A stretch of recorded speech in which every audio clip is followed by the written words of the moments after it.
Welcome to Rising Stars, where Miriam Knight, publisher of New Consciousness Review, interviews exciting new voices in the world of progressive and transformational books, films, and ideas, who offer intriguing perspectives on life, the universe, and everything in between.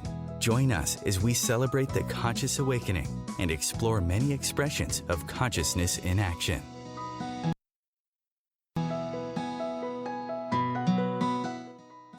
Delighted you could join us. And our first guest today is Frank Huguenard. Frank holds a degree in science from Purdue University, worked in Silicon Valley for 20 years, and has always possessed a keen fascination about the nature of truth and reality. He has spent a lifetime pursuing knowledge from every source available, and this search ignited in him a passion to share this knowledge with the world. This resulted in a series of documentary films on science, consciousness, and our future, including Beyond Me, Beyond Belief, and Beyond Reason, and now The Physics of the Soul. Gary Zukav said of his new film, The Physics of the Soul, is the most cogent and intelligently presented vista I have encountered of the evolution of science that is underway. It points directly toward the species-wide transformation of human consciousness that is in motion. Welcome, Frank. Hey, Miriam, how you doing today? I'm very well. Thank you, Frank. You know, it's interesting. We talk about this transformation of human consciousness, and you really made a transformation of your consciousness from science to spirituality. I'm kind of wondering what prompted that shift for you. Well, to me, and in fact, this is what I really wanted to highlight in this film, and thank you for the kind introduction. To me, there's no difference between the two. Science in its truest form, philosophy in its truest form. Philosophy, as you well know, taken from the Latin philos and Sophia, means the love of knowledge or the love of wisdom. And scientia is Latin for to know or knowing. And they all merge together when you consider that the idea behind all of them is to get to the truth of reality, the ultimate truth. And the way that science has evolved over the last few hundred years has gotten away from, they've sort of painted themselves into a corner. And the more they've gone forward with both science and philosophy, the more brittle the structures become, to the point where science itself can be falsified and proven to be basically incorrect. That's very true. Now, you show the kind of splitting off at the time of Newton and Descartes from a more holistic view of nature and physical reality and science to a more cerebral, evidence-based view. Now, I'm kind of wondering, do you think that the advances that we've made in technology would have been possible without that kind of tunnel vision? Actually, I do think that would have been possible. And I've looked at, to me, one of the most fascinating aspects of looking at Descartes and Newton is that, and you look at Lamarck and Berzelius and Mendel and Weizmann and, all the way through the modern synthesis, it took hundreds of years for this process to really take place. So you can't really point to any one individual date, August 14th, 1642 is when this split happened. It took hundreds of years, and it's a fascinating, adventure into human sociology to look at how, it's human nature to somewhat have a herd mentality. And it was a very gradual process, and there's no reason that we couldn't have had the same level of technological growth while at the same time embracing more of a holistic worldview. It was more or less for every, according to Newton, for every action, there's an equal and opposite reaction. And the reaction that became modern science was a reaction to, the Vatican's heavy-handedness in Europe in the, in the mid millennia, last millennia. And yet it was a very fruitful reaction. So we're not throwing out the baby with the bathwater. We obviously have made exponentially rapid strides in understanding the nature of reality. But it's like we have sort of asymptoted, and we can only get beyond that by coming full circle back to the idea of the role of consciousness in all of this. Yeah, I really love what Garrett Modell says in the film. And for those who haven't seen the trailers or the previews, the film's loaded with the who's who of sort of people in the consciousness studies. And Garrett Modell is a particle physicist in Boulder at University of Colorado. And he was comparing it to jazz music and the way he was taught how to, learn jazz. And it goes in three stages. And the first stage is where you play and you play and you play and you learn and you play. And the second stage is where you learn the theory and you learn the chords and all the sort of tedious stuff and the rigorous structure to jazz. And then the third stage is you throw away everything in the second stage and you go back to playing, and you do so at a much deeper level. Yes. And it's really brilliant the way he says that. And that's basically what he's saying is happening now in science. The old view, the ancient worldview was consciousness-based. Over the last few hundred years, okay, now we threw that away and we got busy with, the rigorous and, the designed experiments. But now we're coming full circle to a point where we're realizing that reality is consciousness-based, but we're doing it at a much deeper level now. Tell our listeners where they can find out about your films. Sure. They're all on my website. My first film I did 5 years ago was called Beyond Me, which really to me is all you need to watch. It really explains a lot about why we meditate and has everything from evolutionary biology into modern psychology. And so the website is beyondmefilms.com. With a S on films? Either way works. Okay, good. Beyondmefilms.com.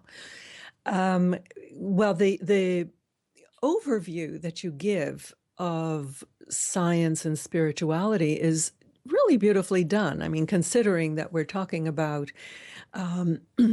all of human history, and all of philosophy, and all of science. How did you actually come to conceive of this structure?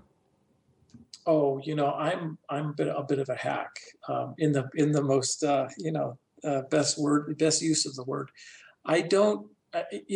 When I used to write software, I did the same thing as I do now.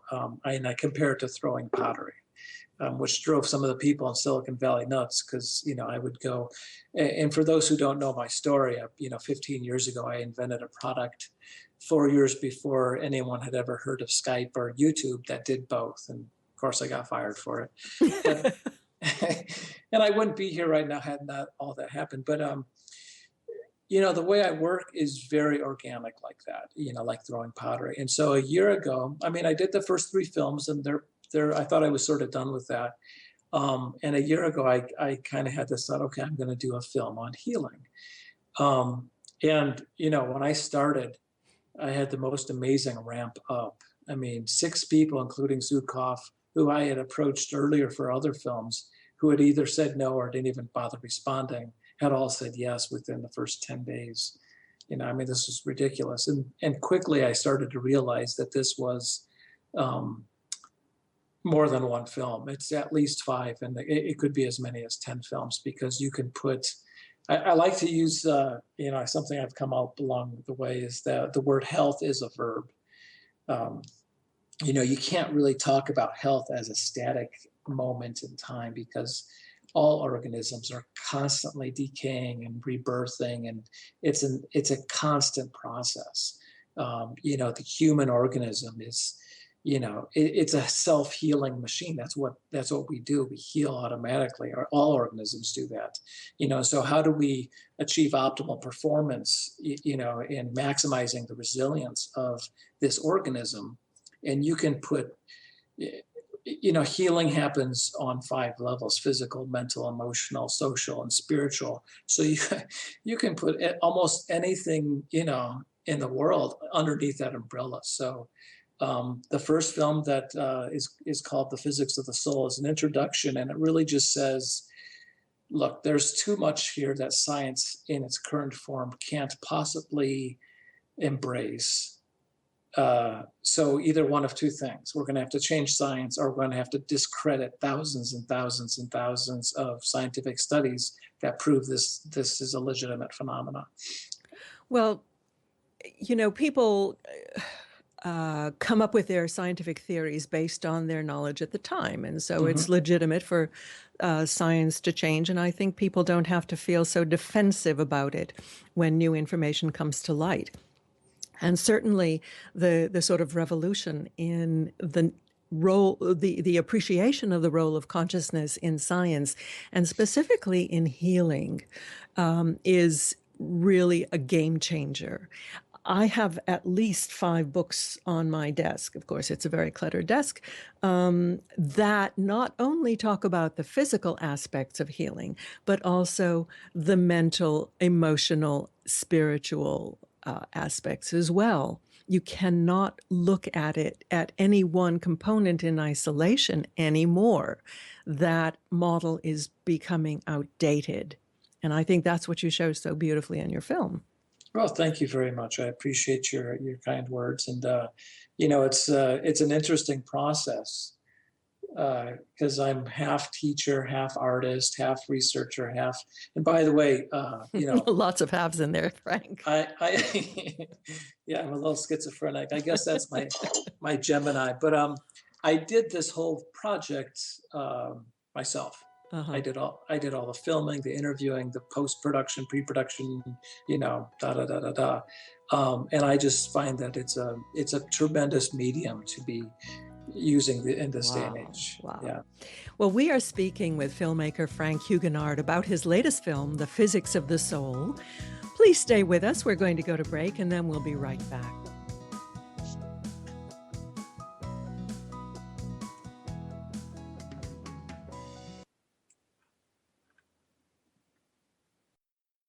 The Real Conscious Connection. Om Times Radio. IOM FM. Have you ever wondered how to change your love paradigm? The secret key is finding a love partnership, not just a regular connection. How do you find these?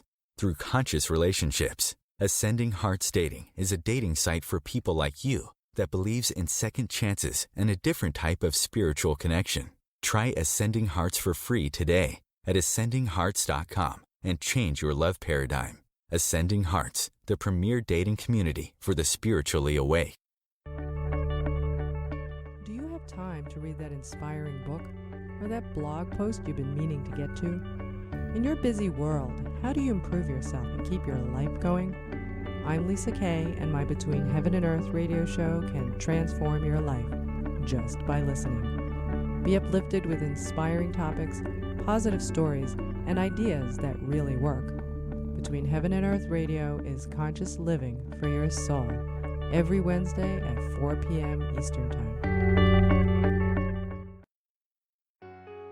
Circle of Hearts Radio is a sanctuary on the airwaves. Join me, Grandmother Elia, in the circle on Sunday, 2 p.m. Eastern as I share information to both enlighten and nourish your soul. Being a radio host on IOM FM allows you to build your show on a rich platform with the power of the internet to fulfill your outreach goals and connect with a very specialized and global online audience, unlimited by time and distance. Om Times Radio will provide you with web relevance, a recognizable conscious brand, and with the standard of excellence that has accompanied every single Om Times endeavor. Host your show with Om Times Radio Network. Conscious media for conscious minds. Om Times.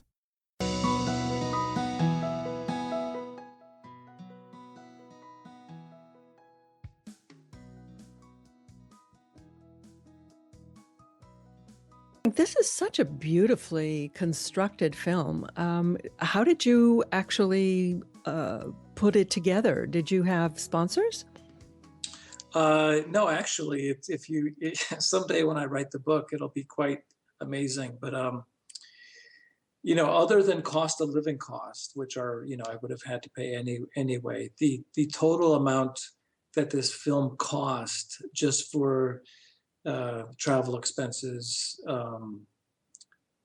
the audio tracks, the soundtrack, was less than $5,000, which is ridiculous. I mean, I don't think I think that's completely unprecedented. And of course, 15 years ago, the quality and scope and caliber of a film like this probably would have cost, millions.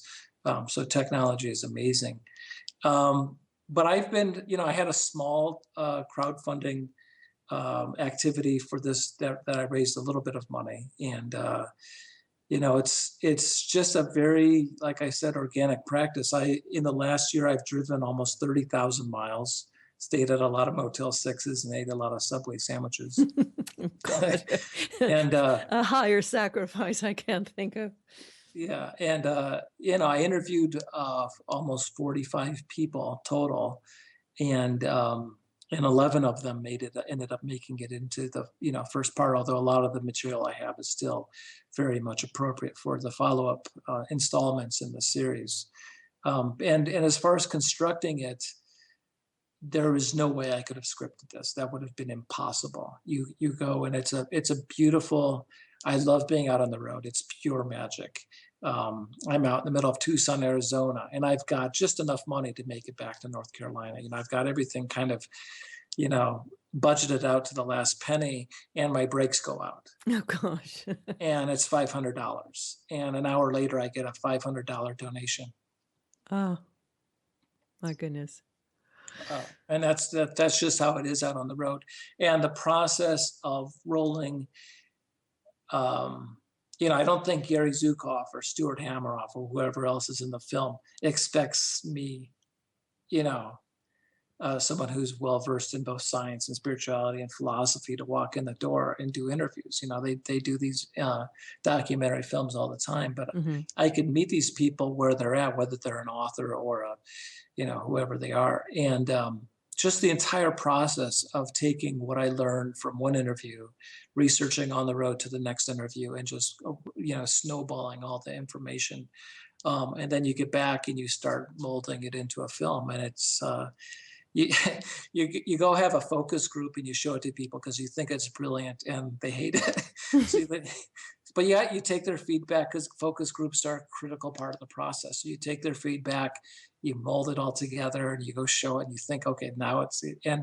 But after 4 or 5 or 6 focus groups, and putting your own heart and soul into it, and getting feedback, you end up with something that's way different from what I would have imagined doing, from the start.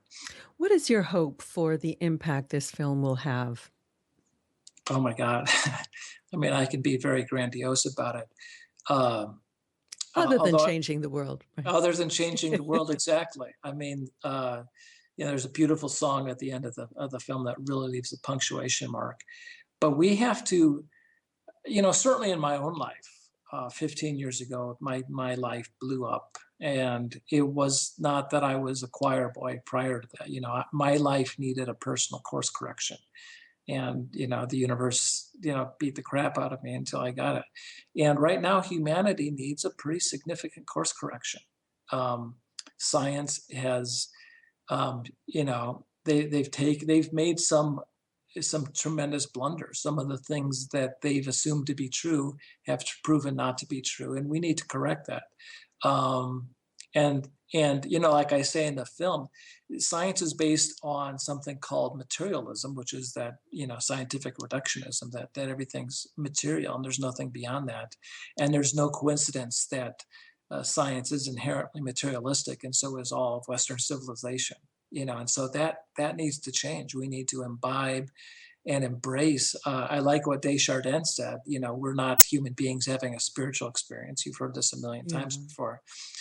We're spiritual beings having a human experience, but what does that mean? And so the following installments in my series are really going to be us, even people who say that Desjardins quote, they still have a very human-centric approach to how they're, communicating. And I'm like, wait a second, what does it mean spirit from a, biophysiologically, from an anatomical point of view?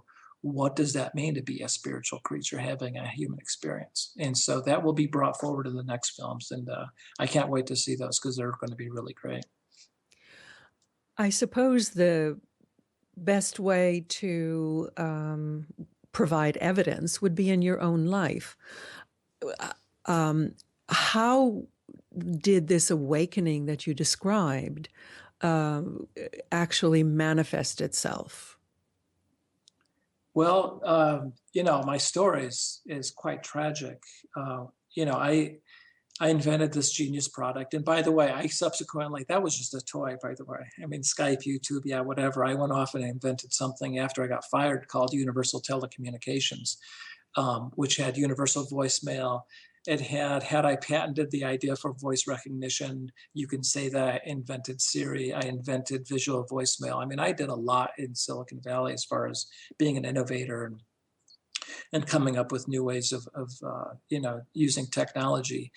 But when I invented that product, that was a combination of Skype and YouTube, my best friend and soulmate and lover was losing her battle with breast cancer.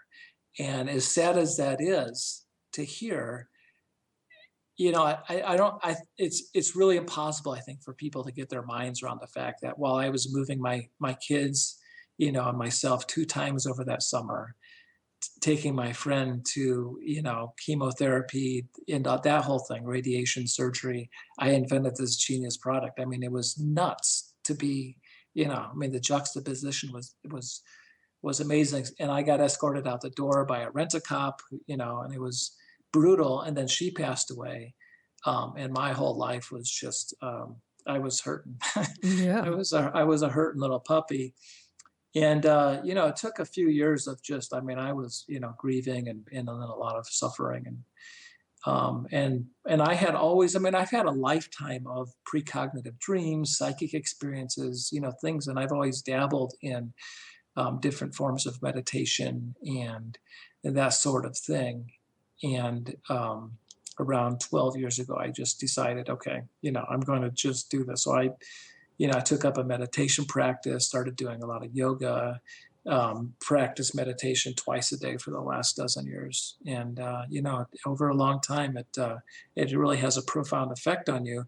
After 4 years of meditation, I started having these, what I can only describe as pure divine love, pure bliss, meditations that lasted 2, 3, sometimes 4 hours of just sitting there in just this amazing rapture, whatever you want to call it.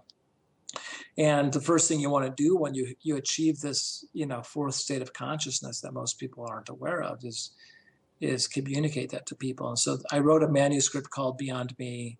I worked on it for a few years off and on. And finally, in 2010, I decided I'd just make a documentary film. And 8 weeks later, it was released. That's fantastic. What you described of your journey, moving from the depths of despair into a plane of not just equanimity, but you would describe yourself today as a happy person, right? Oh, absolutely. And so many of us equate success with material success instead of achieving that kind of inner peace and state of happiness. And that's what is so, I think, critical for humanity to absorb at this time. The shift from viewing everything with a dollar sign benchmark into a greater good or a personal good benchmark. And this, and I say this at the end of the film, it's hard not to look out the window and see what's going on, especially the last month on the planet. But I've never been more optimistic than I am right now. And it is happening. And I think actually what we're seeing when we turn on the evening news right now in France and Syria and Russia and everything else is that when a transition happens, all the old brittle structures. They're not going to go quietly in the night. They're going kicking and screaming, and that's what we're seeing. So this sort of disruptions that are happening on the planet right now are just a symptom of global healing. Mm. Mm. Well, you're going to create a number of other films with this material and more. Do you have any way of funding these? Do you have some kind of a donation thing on your website?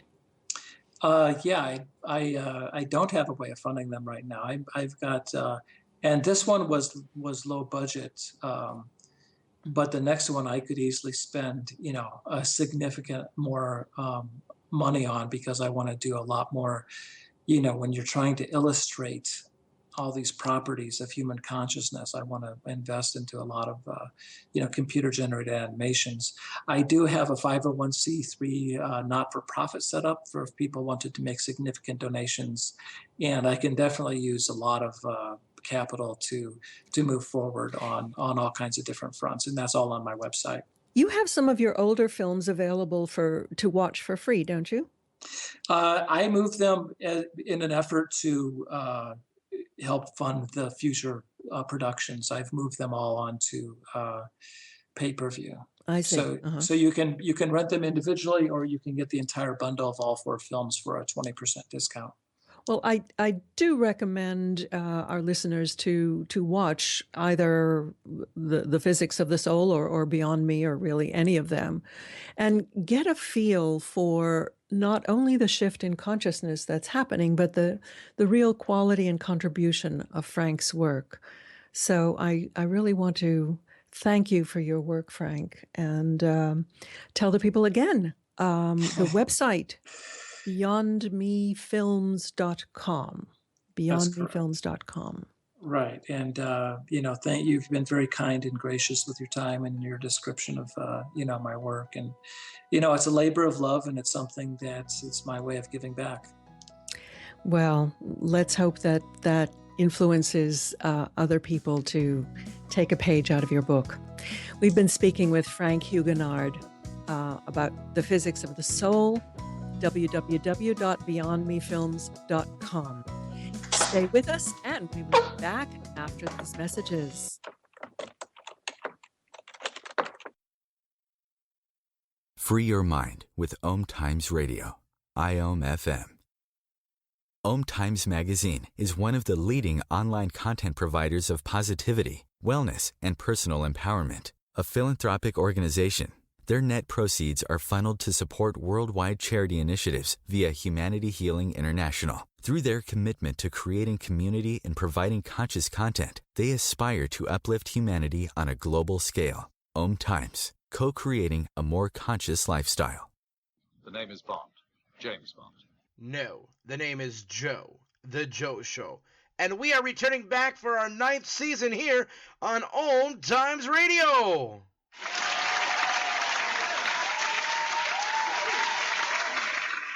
So tune in every Wednesday night, 9 p.m. Eastern, 6 p.m. Pacific, on omtimes.com/mobile. You can take us wherever you go. Yeah! Hi, this is Sylvia Henderson, intuitive life coach and energy healer. Are you ready to elevate and rise way above your normal? Be sure to listen to my show, Intuitive Transformations, on Om Times Radio, Sunday evenings at 9 p.m. Eastern. Get the inspiration you need to transform your life.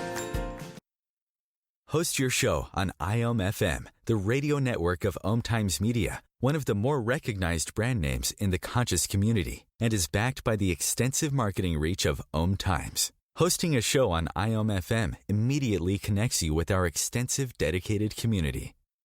Feed your soul with waves of consciousness on Om Times Radio.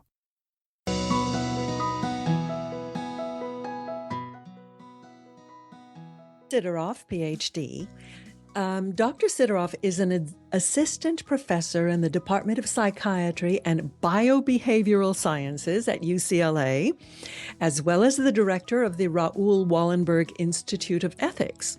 Stephen, I am very impressed. He presents seminars and professional training programs worldwide on resilience, optimal performance, addiction, and alternative approaches to stress and mental health. His innovative approaches to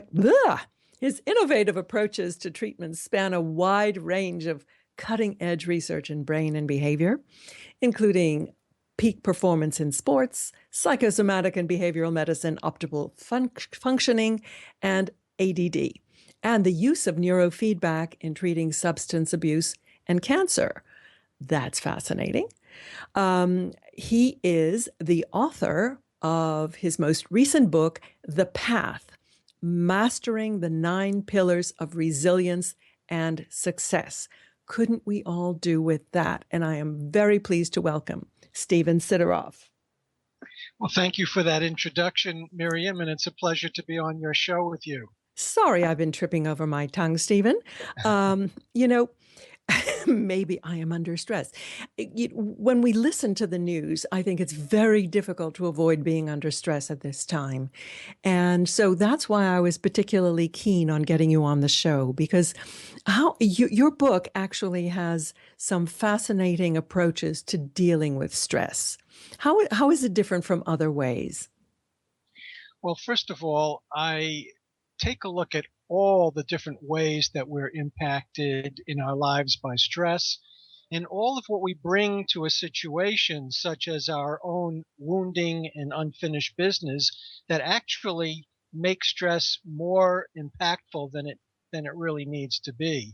And so my intention in my book is not simply to help people manage stress, but help them be more comfortable within themselves, to also look at and address some of their emotional wounding so that stresses don't impact them as much as they are currently doing.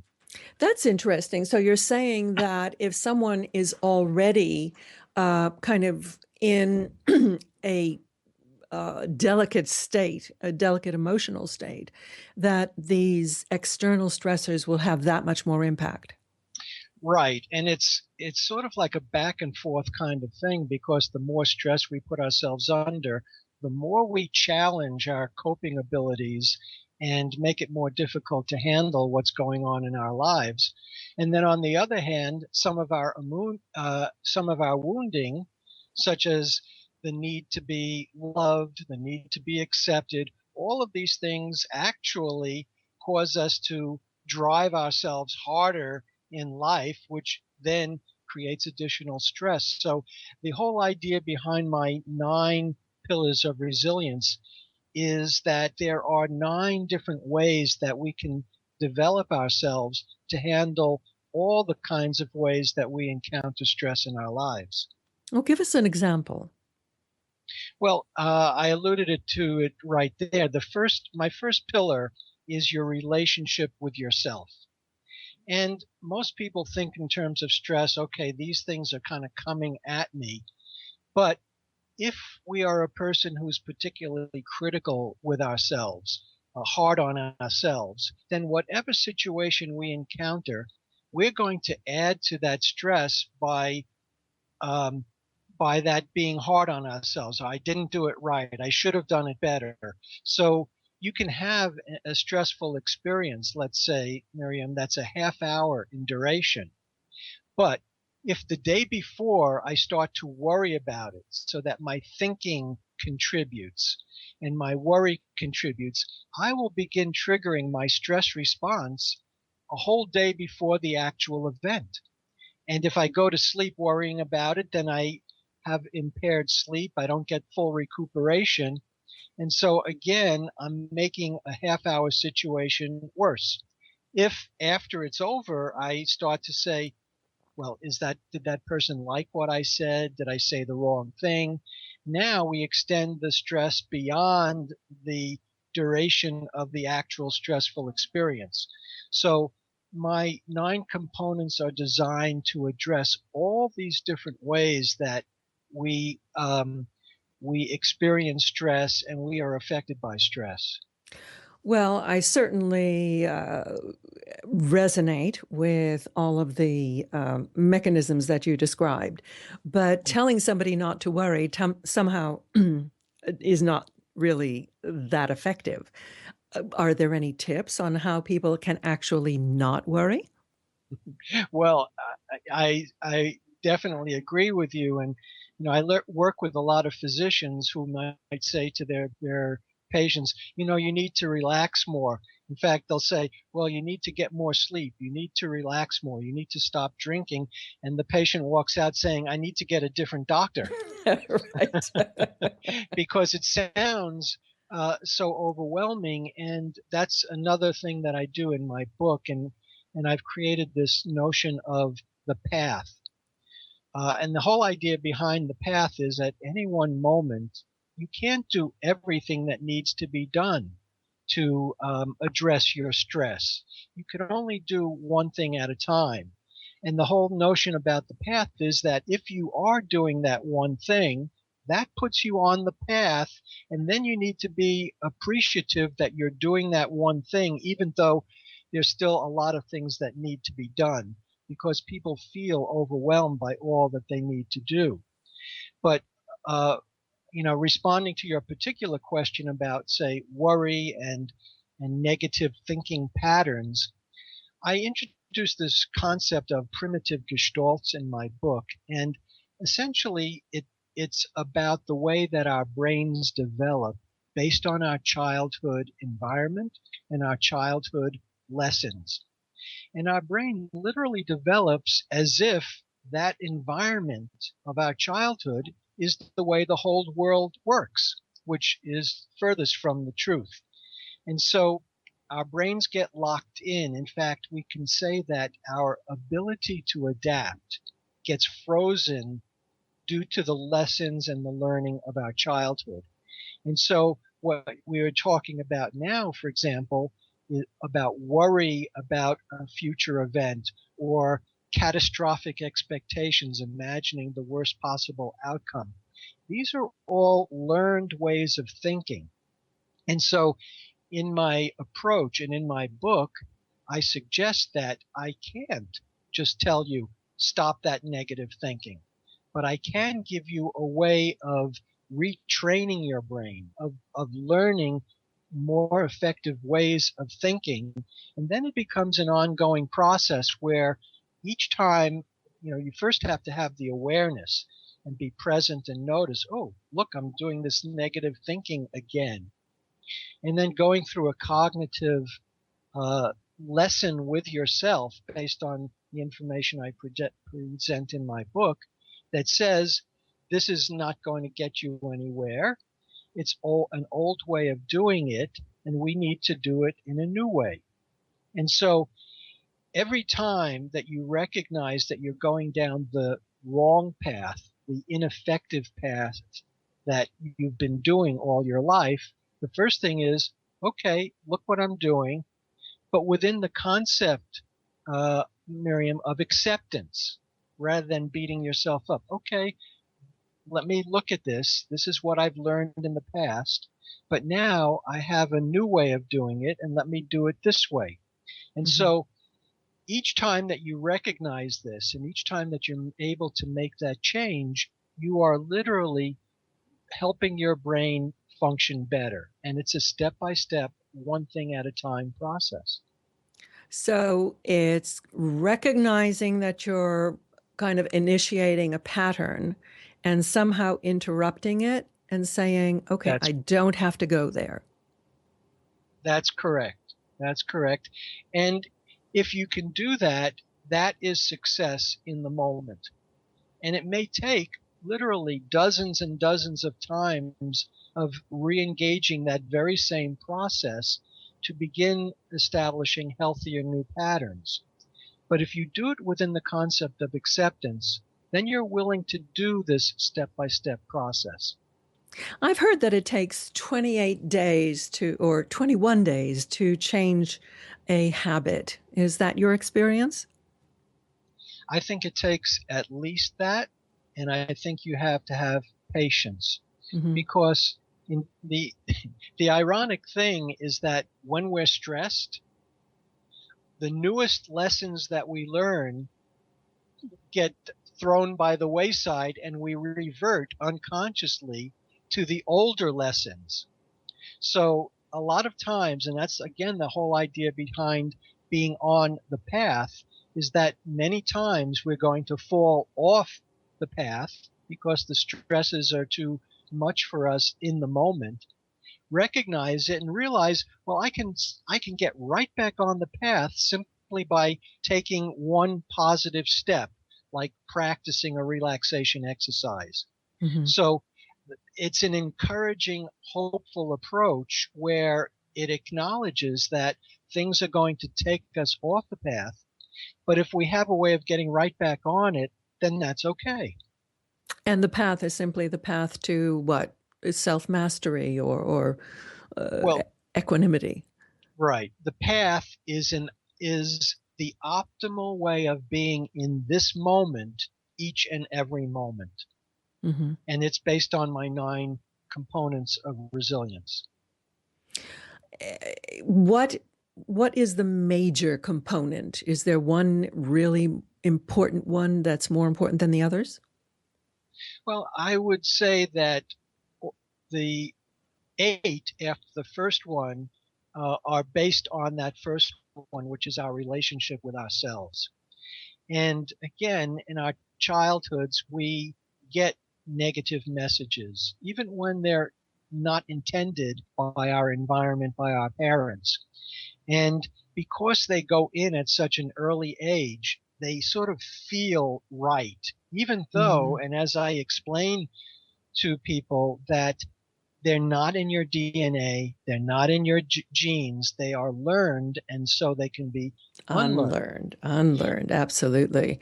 And So the book is called The Path: Mastering the 9 Pillars of Resilience and Success by Dr. Stephen Sideroff. Stephen, do you have a website that people can find out more about you? yes, I do. It is drstephensideroff.com. It's drstephensideroff.com. And I have a lot of my articles and blogs on that site for people. Super. Well, thank you so much for speaking with us today. My pleasure. And stay with us. We will be back with our final guest after these messages.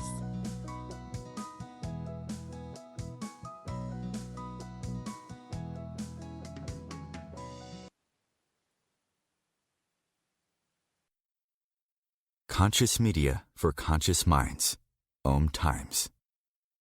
As difficult as it is to believe, there are places in Africa where human traffickers sell albino children and their body parts for use in magic rituals. Humanity Healing International is actively working in Uganda to change this paradigm. The Albino Rescue Project finds albino children who are at risk and places them in safe schools and environments where they can learn and grow free from fear. To learn more or to sponsor a child, visit humanityhealing.org. Humanity Healing is where your heart is.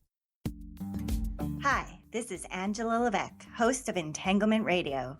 Join me Wednesdays at 12 p.m. Eastern for inspiring conversations with visionaries in spiritual science and conscious healing. Entanglement Radio, Wednesdays at 12 p.m. Eastern. Transcendent talk for the conscious mind.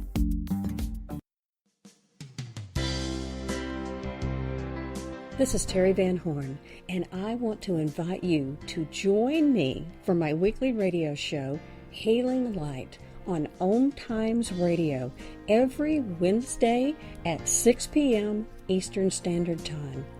On Healing Light, we want to bring love, light, and blessings into your world. You can find out more about us at www.healinglightonline.com. Blessings.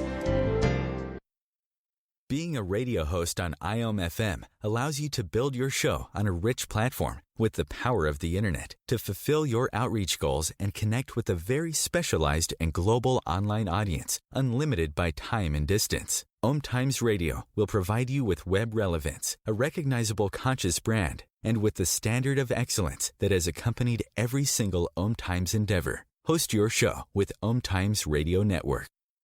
The cutting edge of conscious radio. Om Times Radio, IOM FM.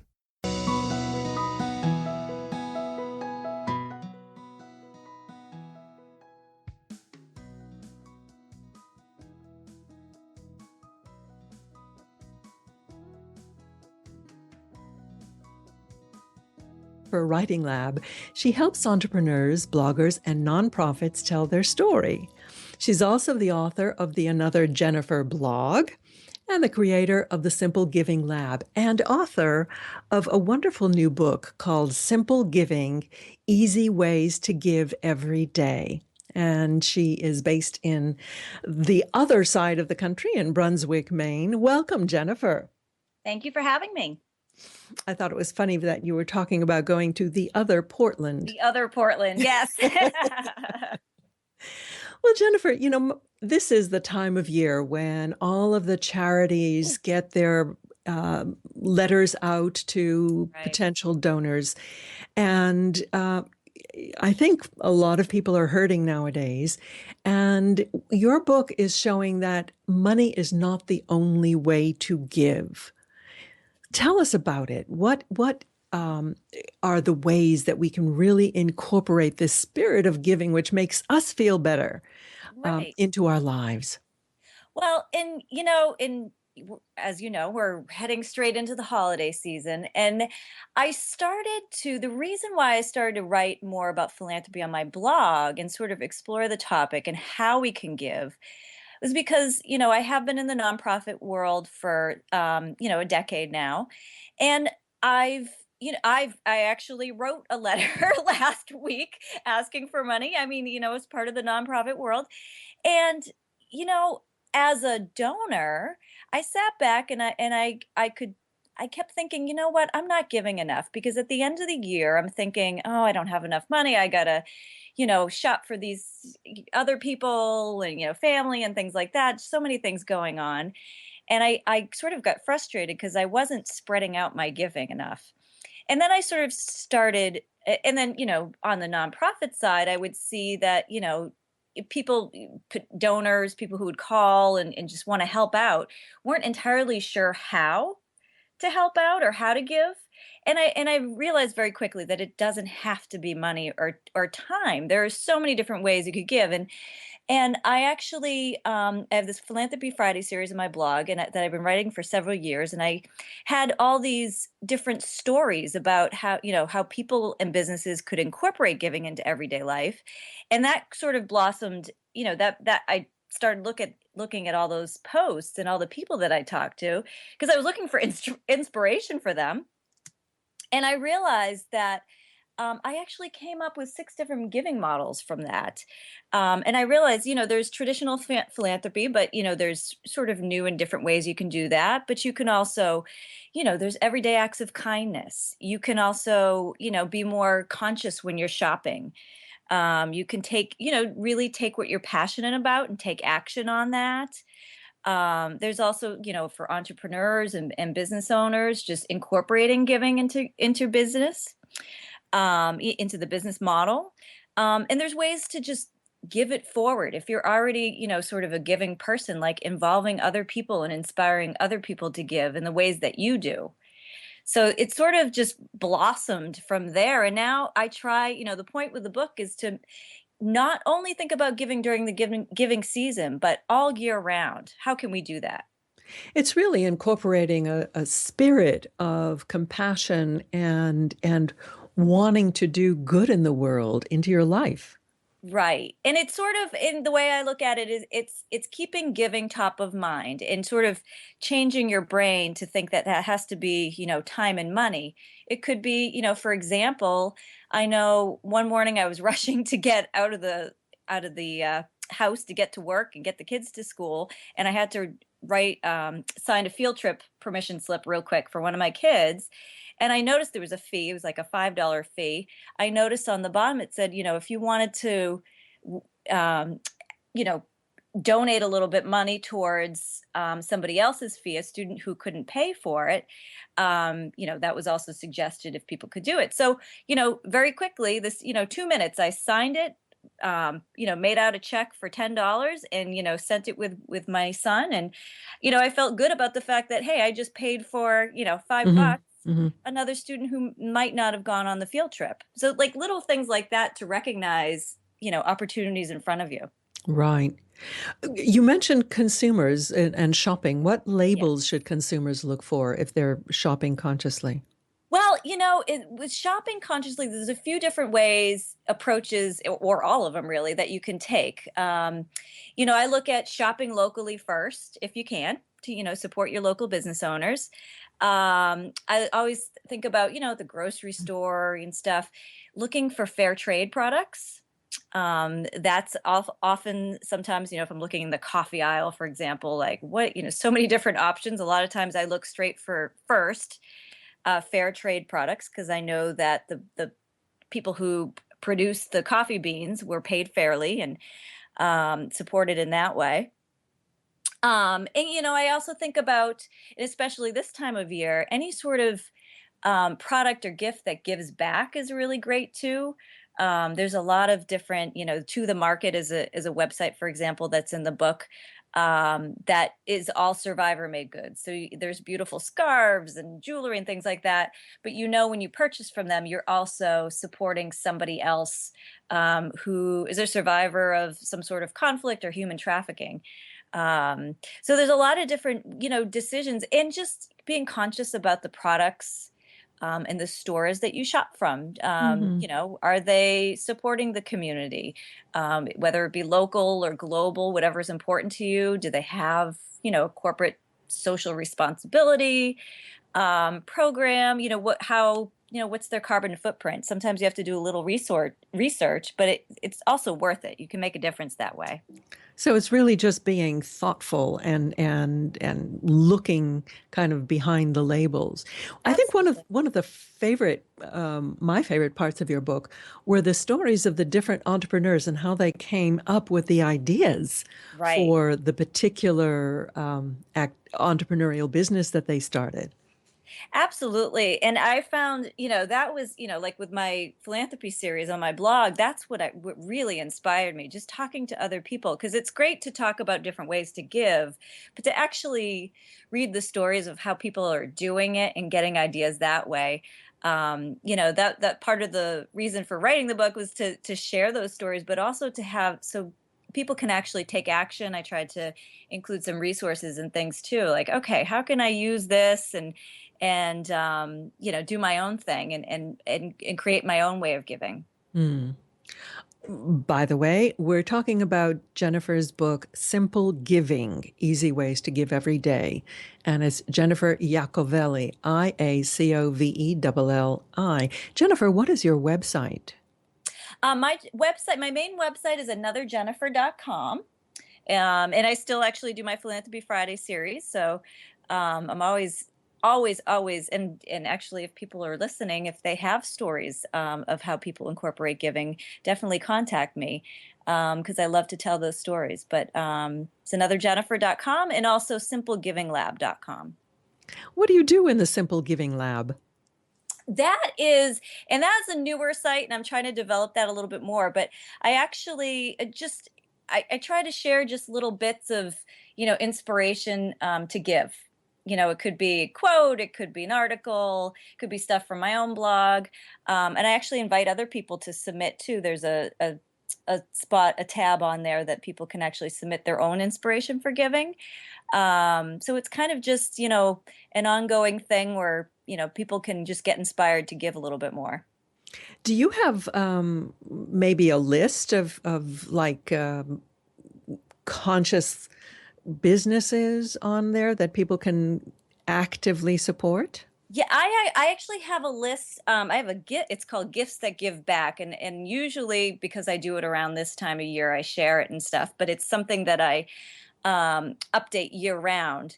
It could be products that give back that it doesn't have to be a gift, but I do update that so you can find products and also companies where anything from that list, anything that website and stuff that you go to, a product that you purchase is going to give back in some way. So it's just the Gifts That Give Back, and that's on both anotherjennifer.com and simplegivinglab.com. There should be a tab. Great. That's really something that we want to be so conscious of at this time of year. Absolutely. Really, our the way we spend our money is one of the few ways that we actually have to influence change in the world. So it's so important that we are very, very conscious of how we spend it. Right. And I always encourage people too to this is sort of the give it forward thing, but talk about it too. Why do you support these certain products or companies, or shop at a certain place, or volunteer somewhere, or donate to a certain cause. When we talk about giving and how we give and how it makes us feel, or even just if we did a kindness act like paying for somebody's toll, it kind of it's fun, and it inspires others to give or think about ways in which they can give as well. Well, I'm inspired, and I hope our listeners are too. So go to anotherjennifer.com. Is it Another Jennifer blog? What? Nope, anotherjennifer.com. Yep. Anotherjennifer.com or simplegivinglab.com. simplegivinglab.com. Great. We've been speaking with Jennifer Iacovelli, author of Simple Giving, Easy Ways to Give Every Day. And please visit her blog and her website and join this wonderful season of giving. Thank you so much for being with us, Jennifer. Thank you so much. And I hope you'll join us next week. In the meantime, please visit my website, New Consciousness Review, at ncreview.com. And I hope you have a wonderful holiday season, and in the real spirit of giving and the spirit of light. Goodbye.